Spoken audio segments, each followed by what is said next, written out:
episode number 8 of Diary of a Physicist Farmgal. This is a podcast about my crafting and my life on my family farm that I have lived on for most of my life, except for a short period of time when I was away at graduate school, and also about a little bit about science. So I like to do all the crafts. I knit, I crochet, I sew, I quilt, I make baskets. I even like to make jewelry and try all kinds of new things. So this is about making all the crafts. Also, each week I talk a little bit about some topics and things that have to do with science. I'm a PhD astrophysicist and I teach at a local four-year university. And I do a lot of educational outreach with young women, particularly in STEM fields. And then I also like to talk about my farm. I live on my family farm where my family has lived for over a century. And I raise grass-fed beef and horses and also have show quality rabbits and chickens and geese and pigeons. And I also have fur kids numbering 14 dogs and 5 indoor cats, plus an undetermined number of outside cats.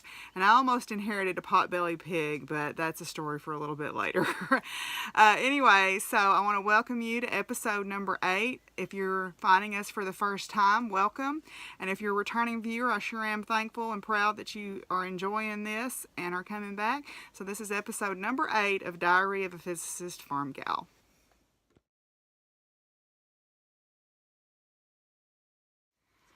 Okay guys, if you're looking for me on the various forms of social media, you can find me on Instagram and Ravelry as Doc Firewoman. You can find my farm and my farm YouTube channel, obviously you have found it, is Buckthorn Farms or Buckthorn Farms on Facebook. I have a page there.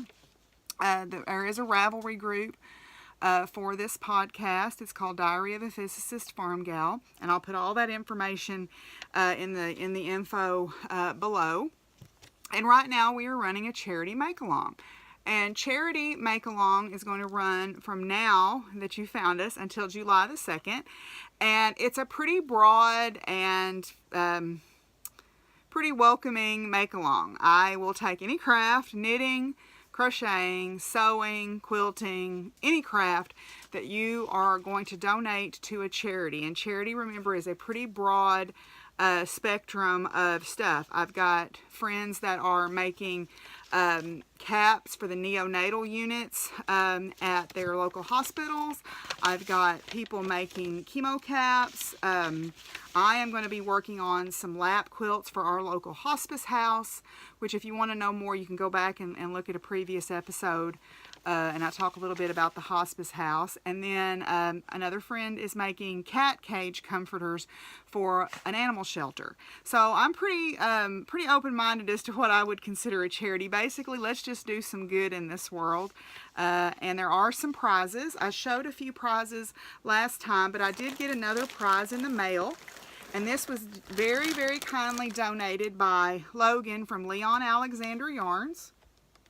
They are located in Oklahoma City area, I believe. And he donated this beautiful, beautiful skein of his yarn. Okay. This is a 85 superwash merino, 15% nylon. It's a beautiful fingering weight yarn. And the colorway is called Spice Market. And it's from his Take Me to Bollywood collection. And it is simply stunning. I don't know how well you can see the colors in that, but it is so bright and beautiful and happy. I just love the colors in this. So he kindly donated that. And also there is some yarn that was donated by Paradise Fibers. The company Paradise Fibers donated some yarn. Also Tesla Knits, Jasmine from Tesla Knits donated 4 beautiful project bags and notion sets that will be going out to winners. And I'm donating a pattern of the winner's choice up to $10 in value off of Ravelry. So I think we've got some pretty decent prizes. I hope that you'll want to join in, not just because of the prizes, but because it's good to do good in this world. Can't do enough good in this world. Leave it a little bit better place than you found it. So yeah, so that's about our charity make along. For more information about that, You can look in our Ravelry group, or feel free to message me on Instagram or Ravelry. I'll be glad to talk with you about it. If you'd like to donate a prize, I'll sure take it. But yeah, so welcome to the group, and I hope you join in our charity make-along.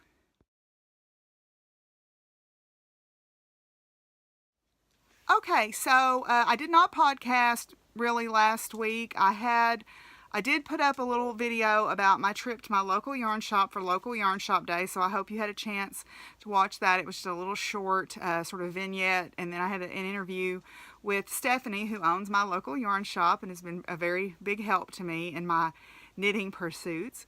And I was a little bit late this week. I normally record on Monday, but I had a late final. It's finals week at my university, and I had a late final yesterday, so I didn't really get home in time. Plus, I wanted to finish a couple of things.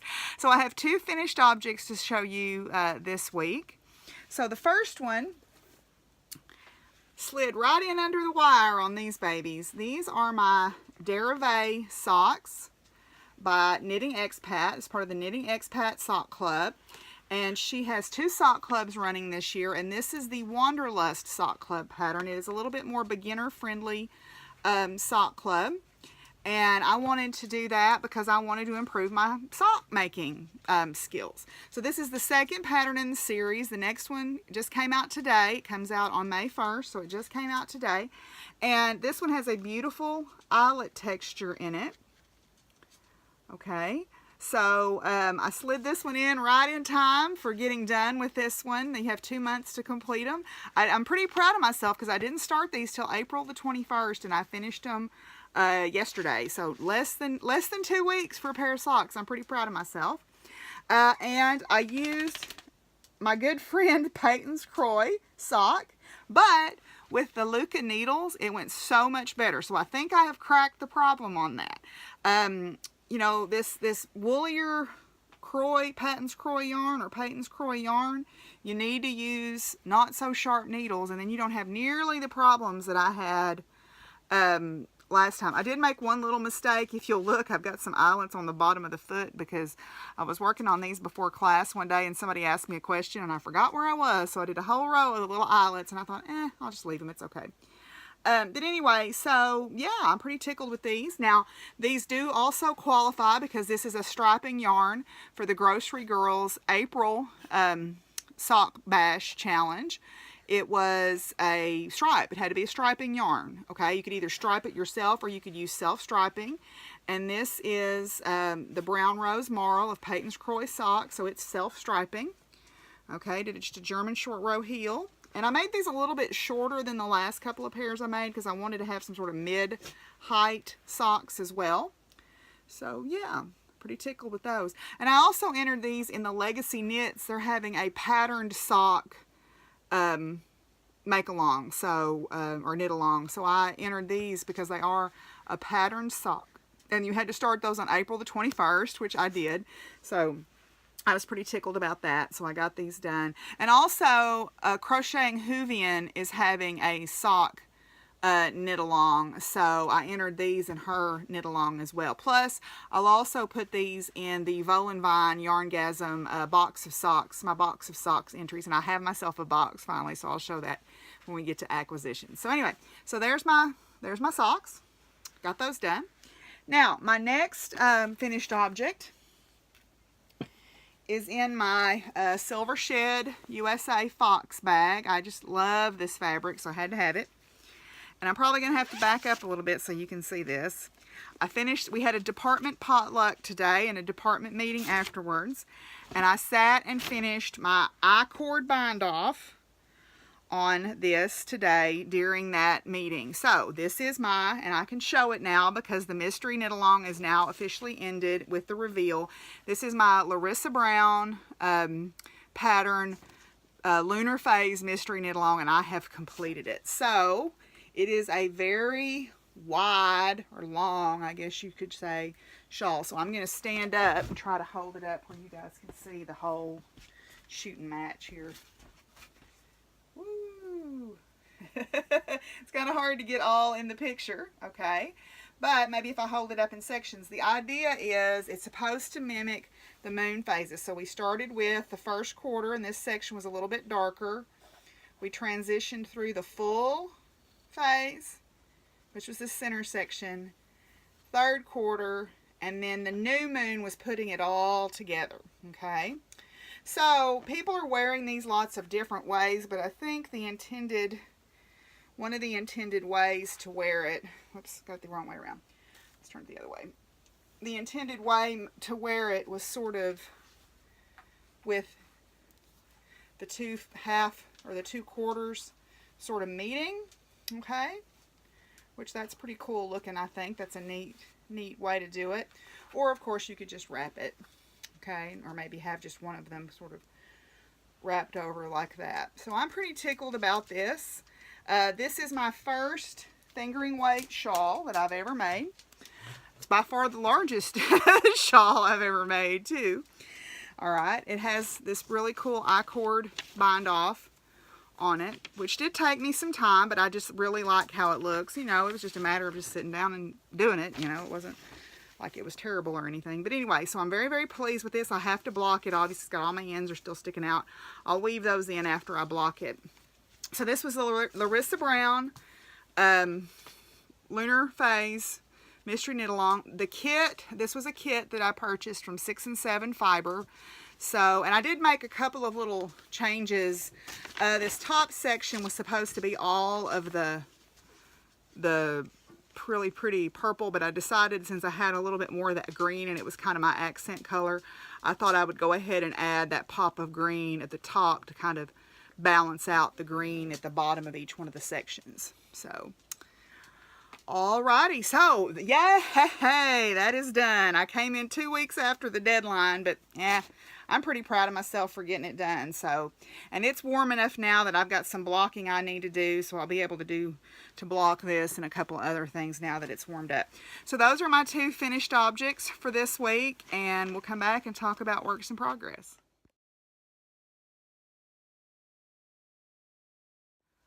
Okay, so I did finish the one mystery knit along. I have really not done a whole lot on my Helen Stewart mystery knit along. It's over the deadline now too, but that's okay. I am still on clue number 2, and I'm in the middle of a row even, so I can't really show you a whole lot, or I'm actually not in the middle of a row. I'm sort of at the beginning of a row, it looks like here.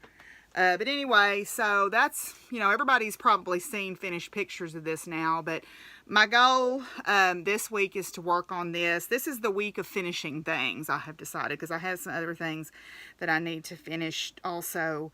Oh, and it looks like I've dropped a stitch marker, so I'm gonna have to, I think it's down here in the floor.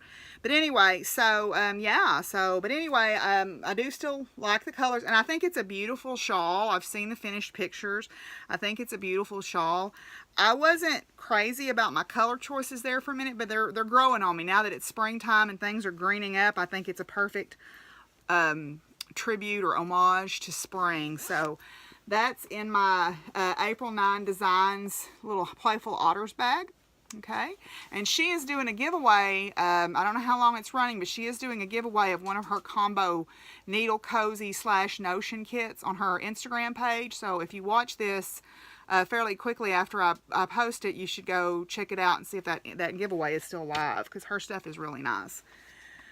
Okay, my next work in progress, I am trying to finish up my little bunnies for Yolanda's Spring Fling on Happee Knits. The Happee Knits podcast is doing a Spring Fling, so I am about halfway through or 3/4 of the way through my little bunny by Prince and Peddler. If you don't remember what they look like, here's one of the finished ones.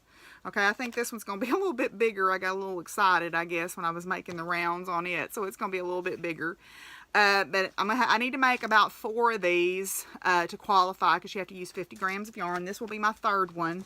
And I'm going to run out of this rainbow yarn, so I'm going to finish this bunny off and make another one out of this blue that somebody gave me. It's just some acrylic that somebody gave me, so it's nothing exciting, but it'll be cute, and it'll make some cute little bunny rabbits. So I just put his eyes in, and now I'm going to start decreasing down to close up his body. Then I'll make his little ears, and he'll be done. Probably take me about another hour or so to finish him. Okay, so let's see. My next work in progress is one that you have seen before, but I haven't really worked on it at all since the last time you saw it. So again, this is the week of finishing things, and this is in my little Sergeant Stubby backpack. This is my True North toque. You saw it's the buffalo plaid hat, and I had made my friend Sasha one, and the deal was she bought enough so that I could have one also.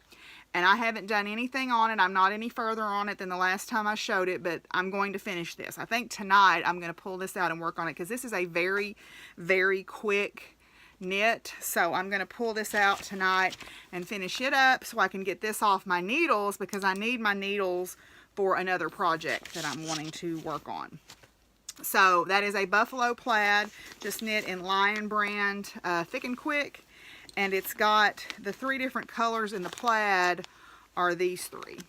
Okay, so it's got sort of an oatmeal brim, and then you do these 3 colors with your plaid, and then I have a really pretty faux fur pom-pom I'm going to put on the top of it.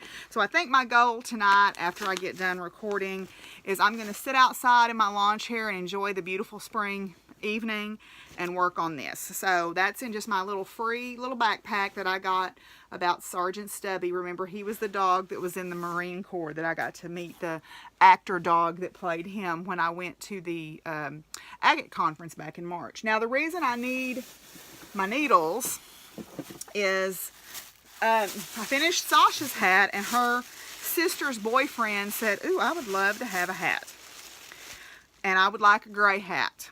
So I thought, well, I will crochet him a hat because that will take basically no time. And I went and bought some very thick yarn, and I sat down at our March Owls program, and I started this hat. And it's double crochet with this really super thick yarn. The only problem I have with this is very, very thick fabric. Now, I had asked Sasha's husband to put it on, and he said it felt fine, but the more of course it looks insane with all these strings hanging down, but the double crochets just make for such a thick fabric that I'm not sure that it would be very pleasing to wear. So I think what I'm going to do is frog it and maybe try single crochet first, and if that doesn't work, I'm going to just knit a hat. Because this is just too much. This is too much. It's too thick. So I don't like it, so I'm going to take it apart. Because I had told Sasha I would be happy to make her one because she's very good to me, and her mother and her treat me very well. So I wanted to make this hat, and I'm volunteering at the park on Friday for an activity that involves several hundred 4th graders, and so I will see her then. So I would like to have it done to give to her then. So we'll see. The last thing that I need to work on in the week of finishing things is the Sheep Love hat. Now, I'm not terribly prepared apparently because I don't have the pattern handy, but it is the hat that has the sheep on it that with the hearts in the center, and I literally am no further than the last time I showed it. I have cast it on and that's it, and joined it in the round, and I haven't even finished the first row of 2x2 ribbing. So that's my next. I'm going to finish this thing after I finish my True North toque and after I finish Sasha's sister's boyfriend's hat. So I'm going to finish this. I guess it's the week of let's finish some hats. So yeah, so that's sort of my next work in progress. So that's all of my works in progress that I'm going to show you today. I don't have a lot. I don't feel very organized, I guess, because I had a final, two finals yesterday, and I spent all day today grading, and then we had that department meeting, and then I came home and I thought, oh, I really want to visit with people, so I don't feel very organized. But anyway, so that's all my works in progress for today. So let's come back and talk a little bit about future crafting.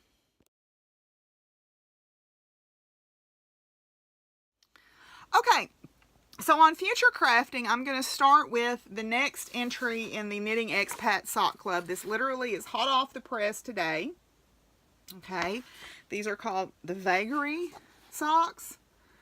Okay, and there's an interesting texture on those. It's a little bit hard to see, but it's got some interesting increases and decreases in it.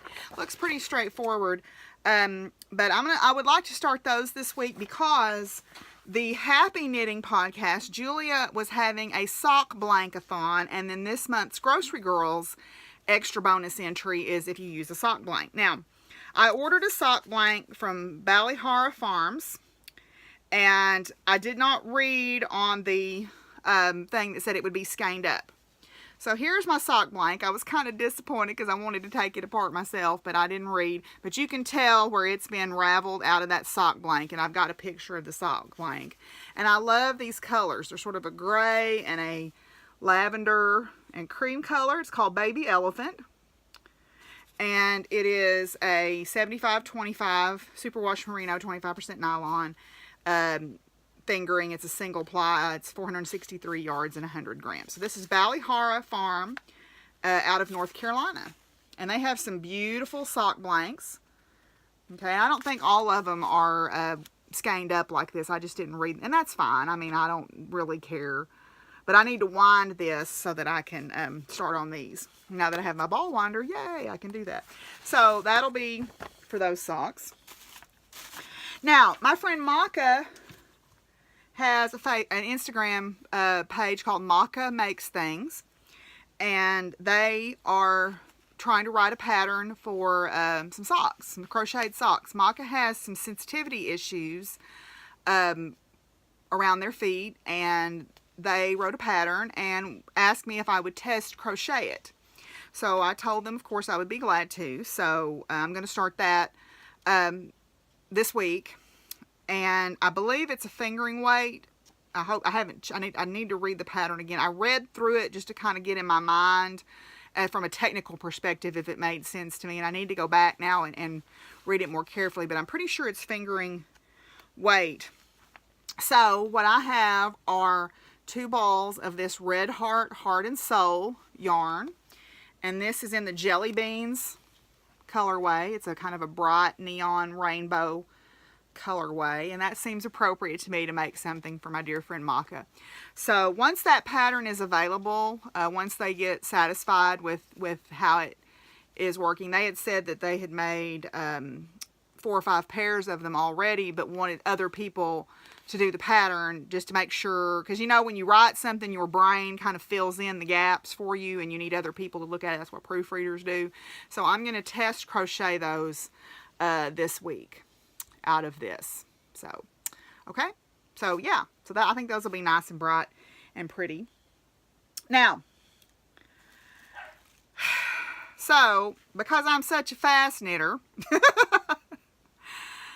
I was browsing Ravelry one day, and there was a little picture of a mousie sitting on a train track holding some yarn, and the train was driving away. And it's for another knit along by Amy Meeks, I believe is her name, and it's called A Mother's Love.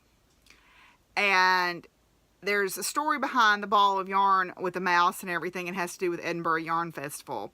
But it is a 2-color fingering weight shawl. Like I need to do another one of those.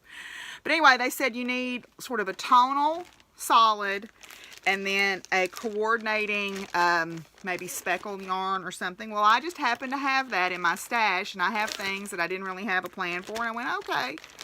It doesn't start till May the 6th, so I've got time to have my week of finishing. So what I'm going to use, and I have shown one of these yarns before, it's kind of come undone, but this is Expressions Fiber Arts. This was their January World Wildlife Fund benefiting yarn, and it was called Polar Bear. Okay, so it's cream, but every so often, see if I can find them, every so often there are these teal or turquoise speckles in there. Okay, well, I found at my local yarn shop, Knit Two Together, I found this Primrose Yarn Company yarn. This is on their Adelaide base, and this colorway is called Star-Lord. Okay, they're the same sort of single ply. This is silk and merino, so this is 50-50 merino and silk, and then this is a merino nylon. Okay, so I think they'll be fine together. I know there are some people that say, oh, you shouldn't do that, you shouldn't mix bases, but okay, I do what I want to. Anyway, I don't know enough to know any better, so I'm going to do it. I'm just looking for colors that look nice together. So I think that those will work well together. Yeah, for that. And there's sufficient yardage to cover the yardage requirements for the knit-along.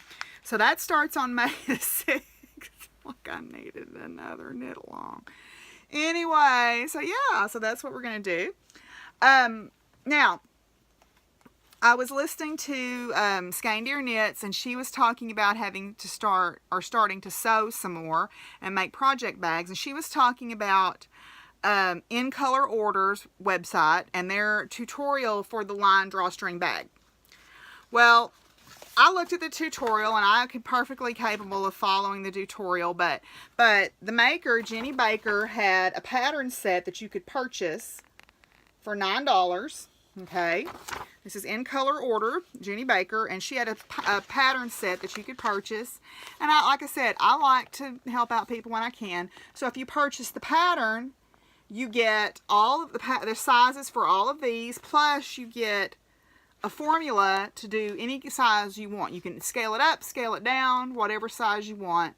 So I just went ahead and purchased the pattern, and I've got tons and tons of fabric. And I think I like the drawstrings because I've noticed I get my yarn caught in my zippers sometimes. So anyway, so I've seen lots of beautiful fabric. I have a lot of beautiful fabric. I need to stop looking. I was watching today while I was grading Fat Squirrel Speaks, and she had posted some fabric, and of course it's on Spoonflower, and it's beautiful. Maybe toward the middle of the month on the second payday, I might get some of it because it's really pretty, like I need it, but life's short, who cares. But anyway, so I bought this pattern set, and I'm going to start making bags. Now that school is almost out, I'm in the mood to start sewing again.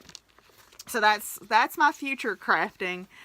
So let's come back and talk a little bit about acquisitions.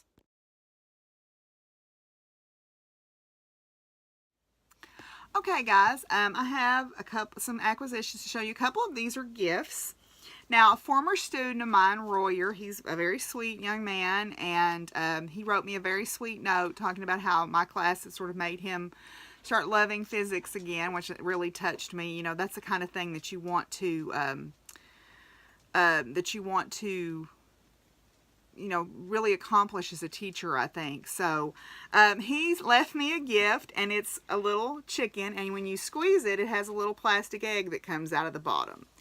I think that this is just adorable. I was so touched that he thought of me and thought to give me this. It's a little crochet chicken, and it's little Easter chicken. So he left that for me one night on my desk at work. He knows one of the campus security people, and they put it on my desk for me. So I thought that was really sweet that he thought of me in that way. Then through geocaching, I have a couple of friends, Kendall and Butch, and they travel all over the place, and they went to on a geocaching trip, and I had wanted to go, but I wasn't able to. So I guess in the spirit of me not being able to be there, they bought me this yarn cutting pendant at a local yarn shop that they happened to go to. So, and they even gave me the bag. It was called Craft Yarn Company was where they purchased this. So, I thought that was really sweet of them to think of me since I couldn't be on that trip with them. So, okay. Now, well, yeah, time for some more pins now that I have a place to put them. This is by Milomoomii. And Milomoomii was having a second sale. She is located in Australia, but shipping was not crazy expensive. I think it was maybe $3 or $4 because it was a small parcel. And she was having a second sale. So I got the little puppy. And then I got the flying kitty fairy and the little wolf howling at the moon there. And then I love her little mascot. Isn't he sweet? I think that's so cute. So she's on Instagram as Milomoomii, okay, and you can get to her shop from there. So there's some more pins for my pin holding apparatus. And it sounds like somebody's scratching their behind right on the door, doesn't it? Now, another pin maker that was having a sale is Lying in the Trees. Okay, Lying in the Trees. And she was participating in the charity second sale that a lot of pin makers participate in on Instagram. Okay. And she had a set of 2 wolves. And they were the Guardian of the Sun and Guardian of the Moon. So I don't know how well you can see those, but one of them's got a sun and one of them's got a moon on his chest. Okay. So I wanted to get both of those because I felt like they sort of went together. Okay, now I mentioned that I was doing the box of socks. And so I didn't know what box that I wanted, and I kind of thought, well, you'll know it when you see it. And I had ran into the local dollar store the other day, and I can't even remember. I think I went in there for a phone charger because the dogs got a hold of my charging cord, and that was sort of the end of that.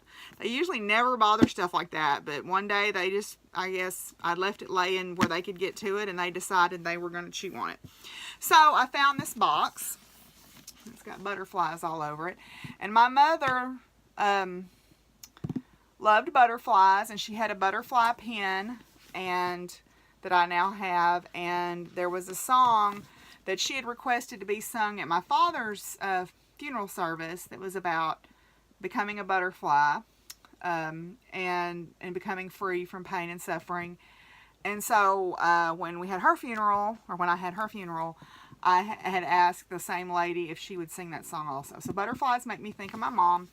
And so I picked up this box. It's just a simple box. I've already got some of my pairs of socks in there. So this will be my box for my box of socks for the Volenvine Yarngasm Podcast box of socks knit along. So there's that. Okay. Now, if you watch my little video, you know that the 21st was local yarn shop day. So, of course, I wanted to go support my local yarn shop. And my shop was participating in the, if you purchased 2 skeins of yarn, you got the code for the local yarn shop shawl free pattern. So I thought, well, I'm gonna go ahead and buy some yarn. I didn't really need any, but I thought, well, okay, I'm going to. And so what I did was, let's go local all the way, okay? Now, a Crocheting Whovian had talked several times about Arkansas Yarn Company, and I had seen her yarn in my local yarn shop, Knit Two Together. And so, what I did was I purchased this colorway, which is the shop exclusive colorway for Knit Two Together. Okay? And I thought, well, I will play off of this really hot pink, and I purchased this skein also from Arkansas Yarn Company. So this color is called Barbie, and it's got sparkles in it. And then this is the shop exclusive color for Knit Two Together. So I think those will make a wonderfully fun and festive shawl. So I'm going to make the local yarn shop, or the local yarn shawl that you got the free code for the pattern that day out of these 2. So I've already downloaded it. I've already got it printed out. I'm ready to rock and roll. Yeah, after I get all these other things done, right? Okay, so, and I like Stephanie's logo. I just think her little stickers are just cute as they can be. I wish she'd make that into a pin. Okay. All right. Okay, so I went into the thrift store the other day, and, you know, always looking for fabric. I try to go to my local favorite thrift store about once a week because they, you know, that's how you find the good stuff, right? And so me and Mrs. Hayes actually ran up there after we had volunteered at the middle school one day, and we decided to run up there really quickly. And I had found, you know, I had mentioned Aunt Martha's transfers. Well, look what I found in the 10-cent pattern bin. I found a whole bunch of Aunt Martha's transfers. Okay. Now, some of them maybe are not necessarily to my taste, but I bet I could make them as gifts. Here's one of those sets of the Days of the Week towels. Okay. And that's another Swanza swimming one. And then this one is more like cute little things for kids. And then I like this one because it's horses and deer. And this is a pretty old one, if you look at the writing on it. And the fact that it was 57 cents at Walmart. It was back when Walmart still used the green tag. And then this one's baby animals. Okay, and they look like they've been opened and maybe been used, but they don't really look like they've even been used. And these were 10 cents a piece at the thrift store. So, scored me 90 cents worth of more Aunt Martha's transfers. So, I guess I better get doing some embroidery work, huh? Okay, so, yeah. The last thing that I will show, and I don't know why, I was scrolling through my forums on Ravelry, and I'm on one of the ones for Danger Crafts, and she does a lot of stuffies, and I got to looking at the moderators page, Susan Claudino, which is No Knit Sherlock, and I saw, and sometimes I think I anthropomorphize things, and I have kind of a little bit of a soft spot, I guess, for toys. And I know not everybody likes spiders, so I apologize if this freaks you out. But I saw him. Oh my gosh. I had to have him. He was just too cute. Okay. Well, she had a special. If you bought 3 patterns, you got a 20% discount. So I went ahead and bought 2 more patterns. I got Noodle. And then I got Bonk. Now, apparently Bonk has a BFF named Buster, so I may have to go get Buster eventually too. So I bought those 3 patterns because I thought they were just stinking cute. And I'm kind of getting in the mood to make some stuffies. So after I get the hats done, and after I do the test crochet, and after I finish my mystery knit-alongs, or maybe I'll just rear up and start them right in the midst of all this. Who knows? But anyway, so that's sort of my future crafting. So, yeah, let's come back and talk about some podcasts I've been watching.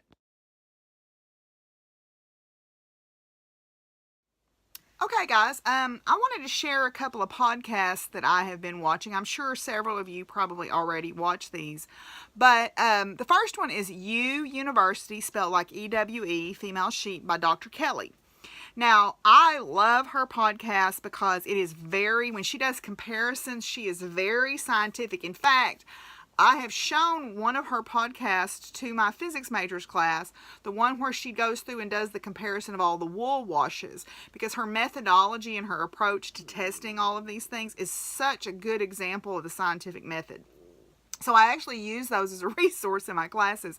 But she does reviews of ball winders, of Swifts, of different needles. She does reviews of big box store yarn. I mean, there's some really great information out there. She calls that segment In the Classroom. And so I really encourage you to check her podcast out. Now, one of the things that I noticed the other day, and you know, it's never too early to start thinking about Yuletide gift giving for crafters, because you know, the crafting year takes you a while to get stuff made. I mean, we really make things all year long for Yule or Christmas or Hanukkah, whatever gifts that you give. She had a podcast on freebies for knitters, and it would for your gifting or for your holiday use. Now, there's some, I'm not going to put all her links, I'm just going to link to that podcast so that you can go, or I'm going to link to her channel so that you can go there and find it. But I did print out some of these. Some of them, 1 or 2 of them I knew about already, but these are things that I think anyone who is a maker would appreciate having access to. So the first one is a set of tags, okay? And what I love about these is on the back, you can mark the care instructions.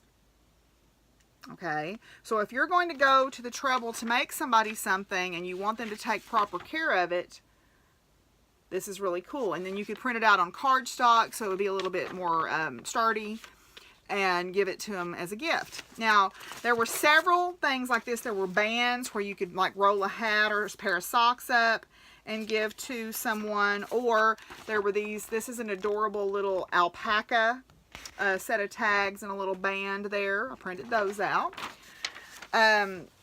she didn't talk a lot about free patterns because you know you can just go on Ravelry and find free patterns till the cows come home for that. But there were a couple of other freebies that you could get. There were these little heart-shaped tags. And then on the back, they say hooked with heart. And there were several different designs of these, so I just selected the one I liked the best. Now, the other thing that was really cute was you could get these little printed out boxes where you could print them on cardstock. Okay, there was one that was a snowman, and you could put a hat in it so that it looked like the little hat was on his head. That was just a stinking and the cutest thing. Okay, so these were all free printables that you could print out from different places, you know, and she has them all linked in that podcast episode. Now, she did post a couple of free patterns, and I think it was mostly because they were Christmas ornaments. The first one was, let's see if I can find the front page. Here we go. Some what are called furry fairies, or little fairy mice. I think those are just adorable, okay? And I'm thinking, Christmas ornament division in the fair, right? So make some of those up, right? And then another one that was there was this one, and it really was cool. This was a free pattern from the Cascade Yarns website that has color work stockings on it. And it's got all the color work charts in it. So you can make them whatever size, I guess, that you want to. So, yeah. So those are all some of the things that you could get from that, just that one episode. And there were tons more. I didn't print out nearly all of the ones that were available.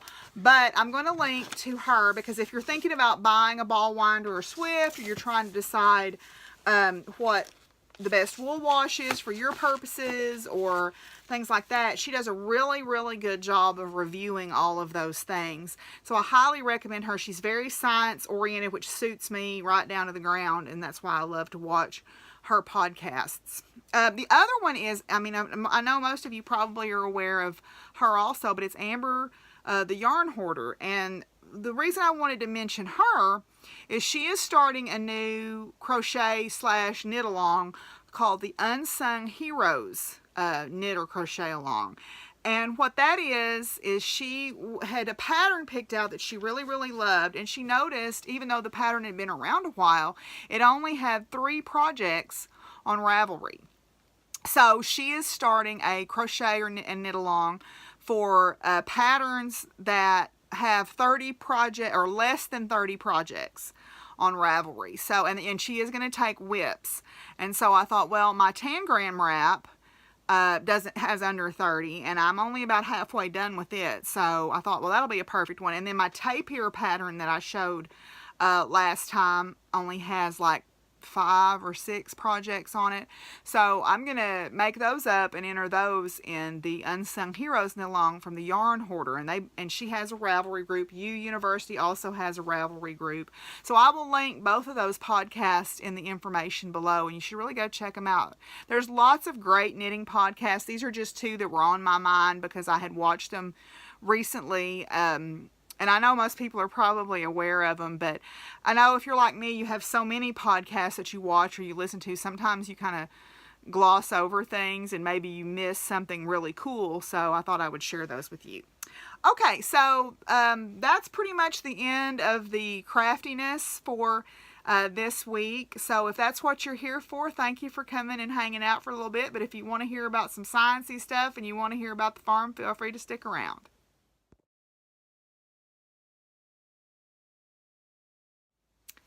Okay, guys, so sciencey kind of stuff that's been going on lately. Last Friday, I participated in what we call GPS, or Girl Power in STEM, where we invite 8th grade girls from all over the state, really, to come to our campus, and there we have breakout speakers, and then we usually have a guest speaker. We've had Physics Girl from YouTube.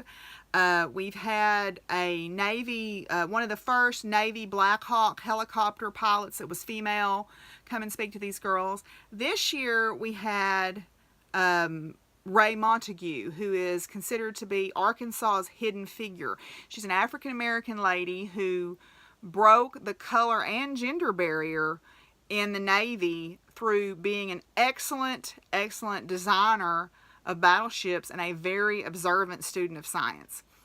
So what we do is the girls come onto campus, we have breakout sessions in the morning, then we go to lunch where they get to meet the guest speaker. I did planetarium shows for the young ladies. I ended up seeing about 100 of the 400 young women that were on campus that day. And then we had the lunch, and then they came back, and there was 2 other breakout sessions. And then I had a group, one of the girls said, Dr. Burris, can the students see the planetarium? Because they don't all get to see all of the speakers. We have speakers come from all different areas of STEM. And it was really cool because I've done this now for several years, and it was really neat to see the repeat customers. It was really neat to see the same guest speakers come back year after year and really enjoy participating with these young women. We were walking down the hall, you know, this is about the only time we see each other, and we're saying, hey, how are you? Hello. So we did that, and then at lunchtime, Raye Montague spoke, and her story is very compelling. She went to school during segregation here in Arkansas and went to a historically black college and was not allowed to be an engineer, but got a degree in business instead, but then went to work for the Navy and basically made her own way in the Navy. The local cable affiliate recorded the interview with her, and it's very much worth a listen. She is a very compelling speaker and talking about her designing battleships and how she got hired for jobs because they saw the name on the resume. And of course, this was well before the internet. You know, this was back, she learned to use one of the old Variac computers, you know, just by watching other people do it. They wouldn't teach her how to do it, but she watched and learned. So her story is very compelling, but her name being Raye Montague, people assumed they were hiring a white man to do this job. And then this, you know, short stature but very big presence, you know, African-American woman showed up, and people were knocked back on their heels pretty hard, I can imagine. So her story is really neat, and so I'm going to link to the interview with her because it's definitely worth your time to listen. She's a very compelling speaker. So we did that on Friday. Before that happened, we had our senior breakfast where we take all of our physics majors to breakfast, and they kind of talk about what their plans are going to be. You know, the ones that are either graduating now, or they graduated in December, or they're going to graduate at the end of summer. And it's really neat to see, you know, your babies, I guess, go and fly out of the nest and go on and do some great things. So we had that Friday morning. Then on Saturday, as part of Earth Day, I attended a CETO event for geocaching. The local Geocachers Association contacted me and asked if I would do a star program for them, and the program was very close to my house. It was only about a 40-minute drive. And CETO stands for cash in, trash out. So you take a geocache into the location and you pick up trash while you're there, because the earth is our playing field and we need to keep our playing field nice. So they had been contacted by the local city government and asked if they would help clean the park up, and the park was really clean. But they had also started a community garden, and they were trying to put down mulch and cardboard to help with weed control. So a lot of the people helped with that. By the time I got there, that was, you know, underway, and they really didn't need any more help. So I got to visit with some people and prepare for my program. There was some really cool things about Earth Day.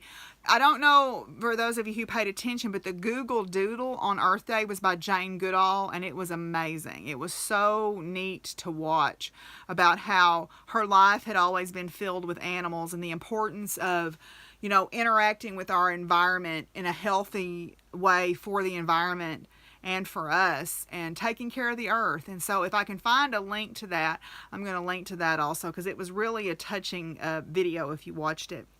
The other thing that happened Saturday morning before I went over to the CETO event that afternoon was, it was what I lovingly call Big Trash Day. It's where our county government sets up a collection at the county complex, you know, where the jail and the ambulances and everything are stationed, they have these checkpoints set up where they will take things like chemicals and old tires and electronics and metal and just big trash that you can't put out in your trash. Or like when I moved home, you know, there's a collection of chemicals from the farm that I don't know what most of them are because the things are not labeled, and probably some of them are not even legal anymore because they're so old and probably not good stuff. So I've hauled a lot of that stuff over there, and they take it for free. Now there is a charge for the tires. There is a charge for the tires to take those. But Mrs. Hayes had some things that she wanted hauled off, so I'd offered to take those too. So I loaded my stuff up, and then I went down and picked her up and her stuff, and we went. Well, the event started at 7, and we got there about 7:30, and there was a huge line and everybody was lined up. You know, probably the line was probably a mile long, but it was moving. I mean, it was moving. It wasn't like you were just stuck. And so, you know, everyone's lined up to turn into the county complex, and then they have these stations set up. So we're waiting, and everyone's waiting patiently and being very polite. In fact, I took my knitting with me. I was sitting there, you know, knitting on my socks because I would just put my truck in park and sit there and knit. You know, I hate to sound like I'm some kind of, you know, really super militant feminazi, but I guess I kind of am, because I was sitting there waiting my turn. You know, there was probably 3/4 of a mile of trucks and trailers behind me who had been waiting their turn. And this guy, and I'm pretty sure I recognized him, he's a local preacher, and he kind of thinks that he ought to get his way all the time, and he picked the wrong gal. He comes, and it's not like he was coming from the other direction trying to turn in. He was jumping the line. He was coming up from the same direction where we had all been lined up, and here he comes with his trailer, and he gets beside me, and he's like, I want in. And I'm like, no. He's like, yeah, and he tries to move in, and I'm like, put my truck in gear, and I edged up right behind the guy in front of me, and I'm like, no. And what he had done is he had driven along that line looking for the first woman driving a vehicle and thought he was going to convince me to let him in. And I'm like, no, we've been waiting here for 45 minutes. I'm not letting you jump the line and then all these people behind me get mad. And it was kind of funny because he went on up and nobody else let him in either, because I was watching to see if I saw him turning in. And I thought, you know, the nerve of some people to think that they can just jump the line like that, you know. But anyway, so we got all the stuff hauled off. And that's really, even if it's something little, if it's been kind of in your way, it's a really refreshing feeling to have that stuff finally sorted out and taken care of. So yeah, so it was pretty cool, and it's a cool service that the county provides. Of course, we are a captive audience for all the local politicians. They're all lined up, you know, there's your waiting, and they'll come up and peck on your window and want to tell you all about it, you know. And I'm like, okay, and I'll take their card and throw it on my dashboard and go on. But anyway, so yeah, so that was Big Trash Day. That was part of the Earth Day activities. So yeah, so that was pretty much my science moment for today. So I'm going to come back and talk a little bit about farm life.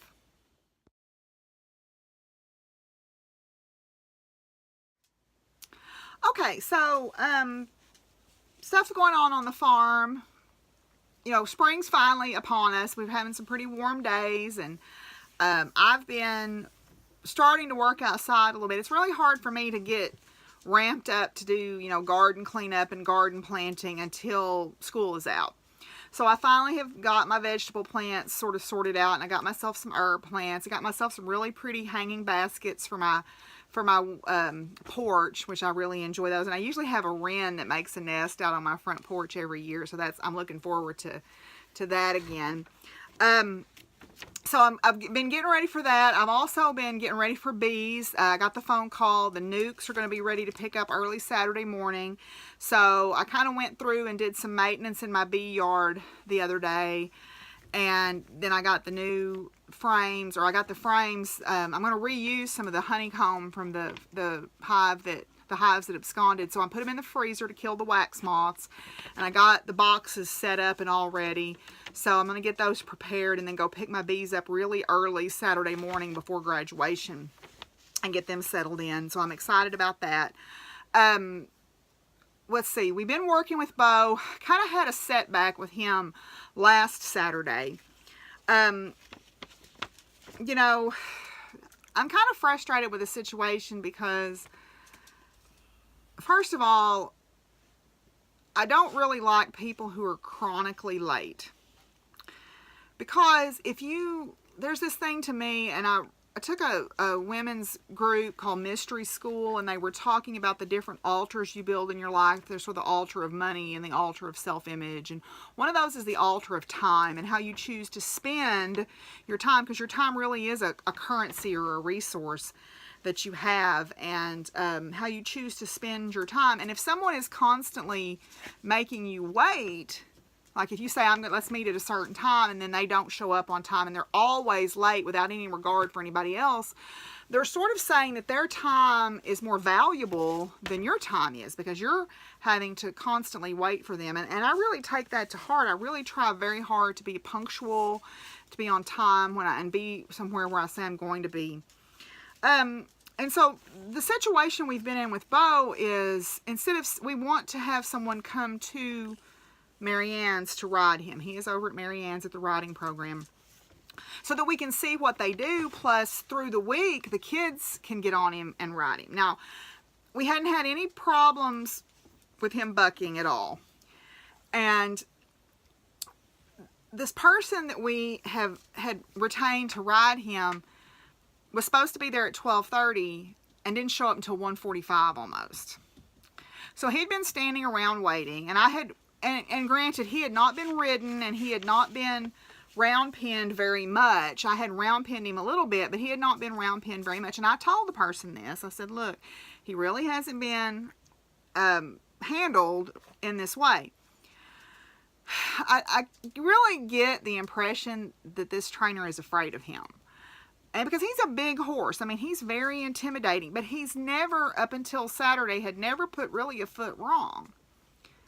And I kind of feel like he was sort of set up to fail, because the person got him in the round pen and scared him, and he's a horse that thrives off of positive reinforcement and takes negative reinforcement very personally. It is very upsetting to him.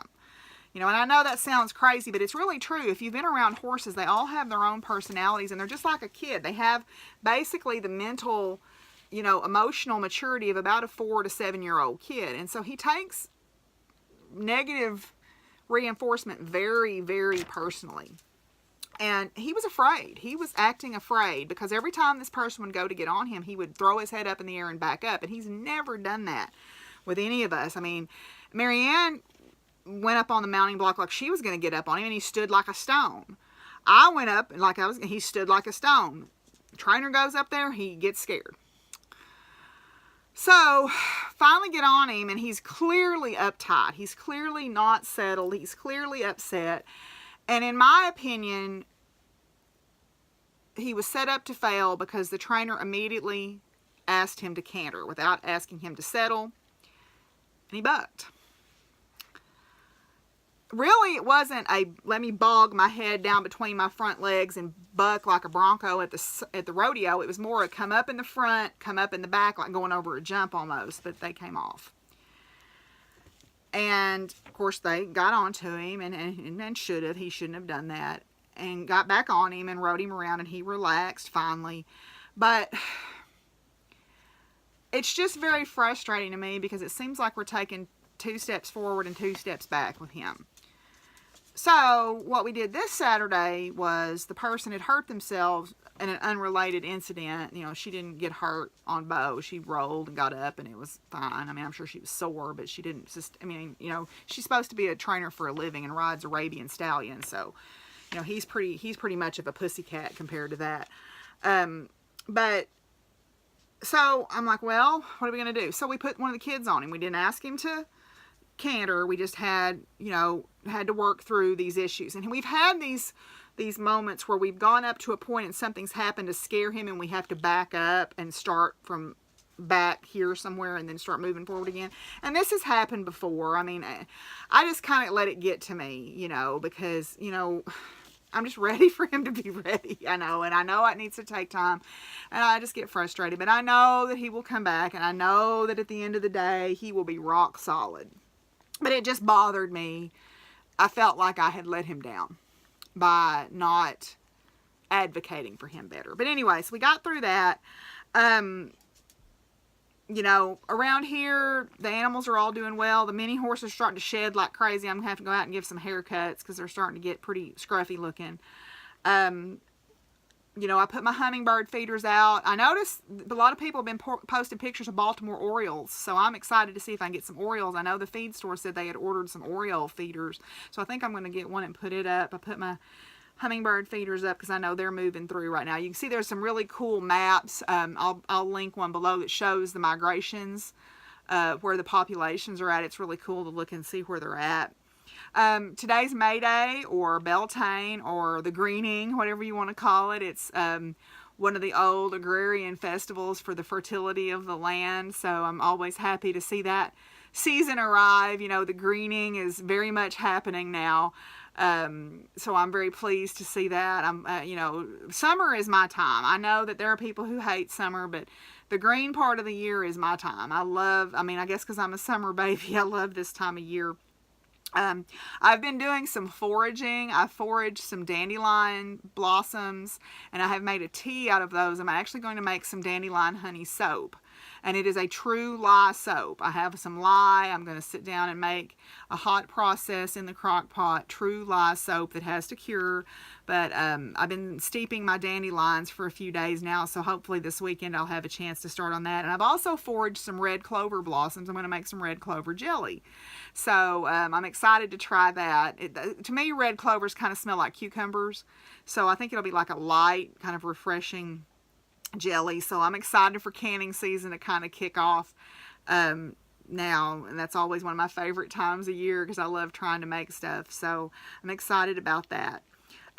So we're coming down to the end of the school semester, so I'll be able to do some more things on my farm. I'm excited about what I can get accomplished this year. I'm kind of thinking about selling my geese, although I really will miss them. There is a young man, one of my friends that was at the geocaching event. She's really active in the 4-H group, and she said that there was a young man who was really interested in the breed of geese that I have.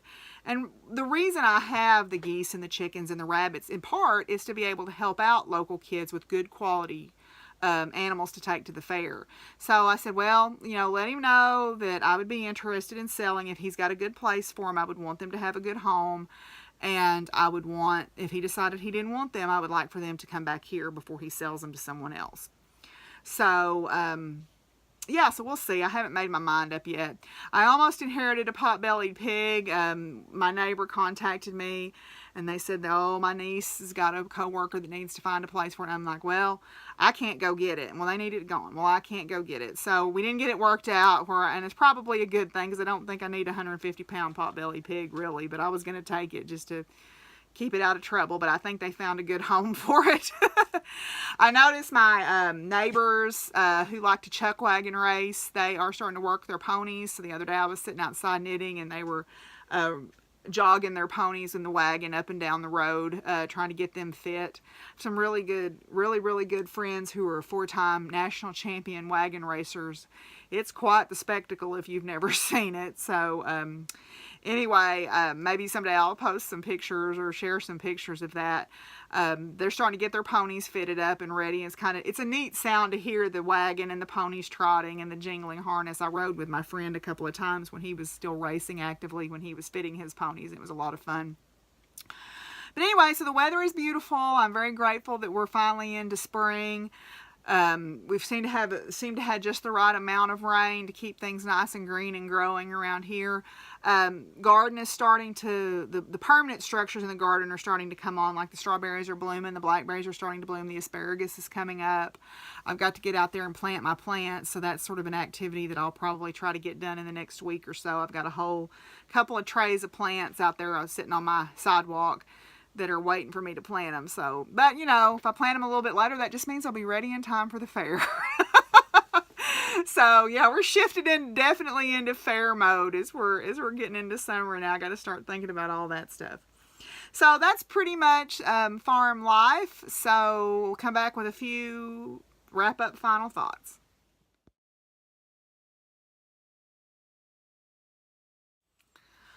Okay, guys, so I just want to wrap up with a few final thoughts. Again, don't forget about our charity make-along that we're having. I hope you check that out. And please share the podcast with a friend if you think that they would be interested. I'd like to build, I'm starting to build an audience, but I would like to build a little bit bigger audience. I think that, hopefully I'm offering you something that's at least entertaining and keeping you company while you're knitting and is a little bit interesting and informative. So I guess the thoughts that I'm having, we had our performance evaluations at work, and I'm going to be honest, I struggled a little bit this semester. I've taught for 20 years and I love it. I love what I do, but sometimes you have situations or classes or whatever that are a little bit of a challenge. And I definitely had that this semester. I had some great students. I had some students that I really hope will keep in touch with me. I really have enjoyed working with some of these students, and I'm really grateful. But, you do have challenges, and it seemed like that they all just kind of came to a head in a way that was very trying for me, and I sort of lost my mojo, particularly with a particular class. And maybe I take things too personally. Maybe I want them to be excited more than I should expect them to be. And it is getting close to graduation. Senioritis is a real thing, and I get that. But I felt kind of at loose ends since I got promoted to full professor, because I wasn't really sure what I wanted to do next. You strive so hard first to get your PhD, and then to get your job, and then to get tenure, and then to get promoted from assistant to associate, and then finally associate to full, and then it's like, okay, now what? Because I'm one of those people that I like to be making a difference, making an impact. And I've had some conversations in the last week or two where they've kind of given me some focus. Obviously, I'm still very active with the Young Women in STEM program, and I'm very active with the planetarium. I talked with my dean, and I visited with him a little bit, and he has always been very, very supportive of me, and I'm very grateful for that. I have a very supportive department chair and dean, and I'm very thankful for that. You gonna jump down? Okay. But I kind of talked with him about, taking sort of a non-traditional route, now, because I have that luxury. I'm full professor, and I do have that luxury. So I feel a little bit better about that. And today, I had filled out my performance evaluation, and I was pretty honest in my feelings about things. And I got a very supportive letter back from my department chair. And that meant a lot to me. The things that he said about what I contribute to the department made me feel useful and relevant. I needed that. And I stopped by on my way out today after our department potluck, and I said, thank you for the Atta Girls, because I really needed that. I was rewatching episodes of The West Wing, and there's a particular story arc where President Bartlett and Toby have words about, your dad's never really liked you, did he? Because he thought you were too smart. And the whole idea is there's no such thing as too smart, and you can't change the dad's mind about you. And I don't think it wasn't that my dad didn't love me. I believe that absolutely that he did, but I just don't think he knew what to do with me sometimes. He didn't understand me, because he was from a generation of men that women were not quite, and maybe I'm suffering a little bit from that too. I was thinking about that a little bit, but I appreciated the Atta Girls. My PhD advisor from graduate school is now finally on social media, and he has reached out to me a few times, and he was a big influence on me, and I wouldn't have my PhD without him. And I'm really grateful for that. And my dad made me tough. You know, my mom made me strong and my dad made me tough. That's what I always say. But you know, even, and my dad always said even a mule likes a pat on the head sometimes. So I really was grateful for the very positive affirmations that I got from my department chair today. And then I also had an email from another faculty member, and they're wanting to start a sort of a community garden at UCA. And she said, you know, I see your farm and I really would value your input on this. So I said, I'd be glad to help. So that makes me, maybe that's where I need to go. Instead of thinking along traditional academic research lines, maybe I need to be the person that I am, you know, be this unique, embrace the unique person that I am and the unique thing. And that's kind of what the letter said. You know, I bring a unique voice to the department, and maybe I need to embrace that. Maybe I need to quit worrying that I don't fit in the mold. I mean, normally you would think I don't worry about that, but sometimes you kind of want to. So maybe I need to be glad that I don't, and I have a unique perspective to bring. So that was helpful to me. So yeah, so that made me feel better.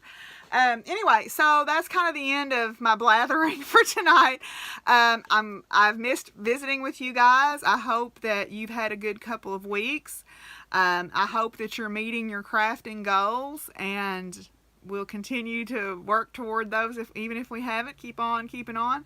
So y'all be good to each other, take care of each other, and peace out. Bye.